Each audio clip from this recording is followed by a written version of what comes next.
अर्घाखाँची बासी अब चाहिँ अति भइसक्यो। अब यसरी सहेर बस्ने हो भने ठाउँ ठाउँबाट भोलि घर घर आएर हामीलाई मार्ने अवस्था आउँछ। यहाँ चाहिँ उहाँले नाम सुनिसक्नुभयो यहाँका खोइ हो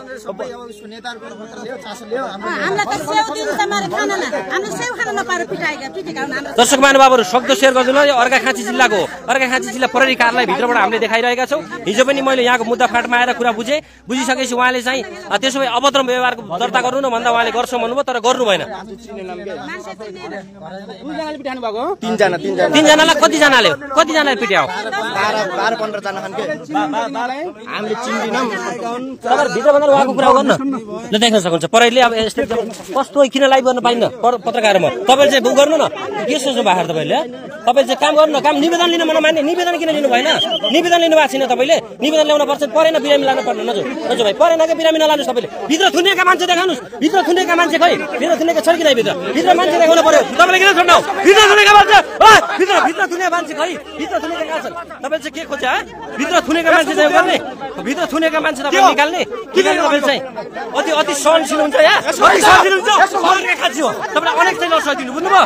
तपाईले चाहिँ पीडितलाई चाहिँ गर्ने। तपाईले हिजो निवेदन ल्याए यो अवस्था हुन्थेन। निवेदन किन लिनु भएन? कहिले गर्ने हो? भित्रका मान्छे छोड्नुभयो भन्ने कुरा छ। छन् कि भित्र छैन? अरू मान्छे खै? किन कुरा किन भएन? पीडितले थाहा पाउनु आफूले पिटेको मान्छे भित्र छ या बाहिर छ भन्ने थाहा नपाउने 12 जना मान्छे पक्रेको खै? अरू खै कहाँ पक्रिनु? तपाईले चाहिँ अनेक गरेर यहाँ चल्छ। न्याय पाउनुपर्छ, न्याय पाउनुपर्छ।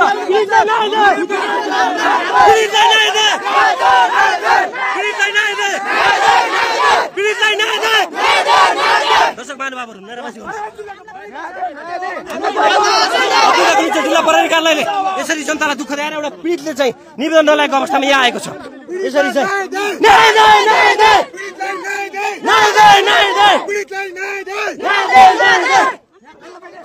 कला पेला तपाईँले निवेदन ल्याएर यो अवस्था आउँथ्यो। महिलालाई पेल्ने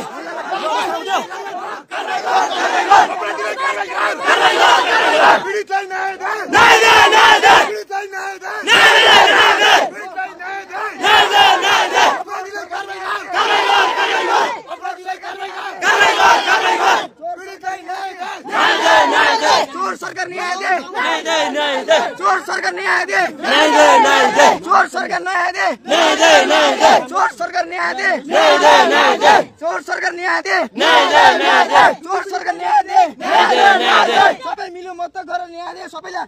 चोर सरकार न्याय दे हामीलाई। पीडितको अवस्था यस्तो छ, देख्न सक्नुहुन्छ। हार बाँचे छ, एकजना यहाँ छ, तर प्रहरीले मुद्दा ल्याएन।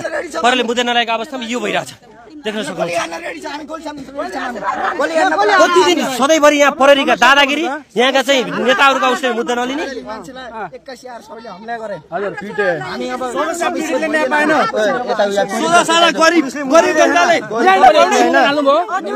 निवेदन हालेको लास लिएर आयो भन्छ, लास लिएर आयो भन्छ।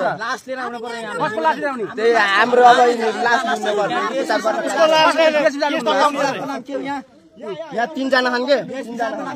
तपाईलाई 12 जनाले पिट्या, 12 जनाको ग्रुपले 12-15 जना। अरू छोपेकै छैनन्, अरू छोप्या छैन, यहाँ आएकै छैन।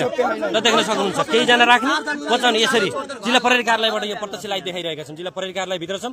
सक्दो सेयर गर्नुहोस्, सबैले खबरदार गर्नुहोस्। अर्घाखाँचीमा यसरी कोही पनि सुरक्षित छैन, कोही सुरक्षित छैन। अब मैले एकचोटि सुन्नु भन्छु, हिजो म स्वयं यहाँ आएको छु, सुन्नुहोस् है। हिजो म यहाँ सबैलाई सुन्नुहोस् है।